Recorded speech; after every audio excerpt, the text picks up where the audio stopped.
I'd be a teal independent any day. Yeah.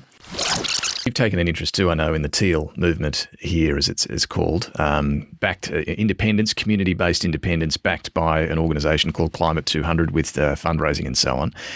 Do you see this as an aberration, given politics is what it is at the moment, or a more permanent feature emerging in politics? I think it's hugely exciting, and I think there's a great demand for it, but it's only in Australia that it's really breaking through. So much of what Twitter and Facebook has done has been to drive people to the extremes away from the centre ground. It's created a graph of public opinion, which is a kind of U-shape.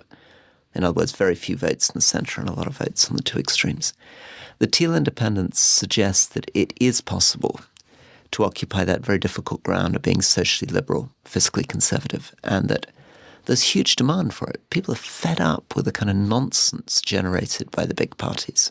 But you have to demonstrate that it can be done. I mean, we can see little shoots in Britain. The Greens are beginning to get a few votes. The Lib Dems didn't get a large percentage of the vote, but they got a lot of seats in the last election. But capitalising on that, and I think I'm meeting with some of the teal independents when I'm here, also thinking about how you move from the local to the national. How do you go from being a great local community representative to having a platform that can appeal nationally is difficult. And how do you get power to do things nationally? Because, yes, having a presence in Parliament is powerful. They can decide on legislation, but they're not going to hold a ministry until But it can, of course, be done. I mean, Macron did it in France. So if you have a really exceptional politician in the centre, you only need a little foothold in Parliament and you can do incredible things.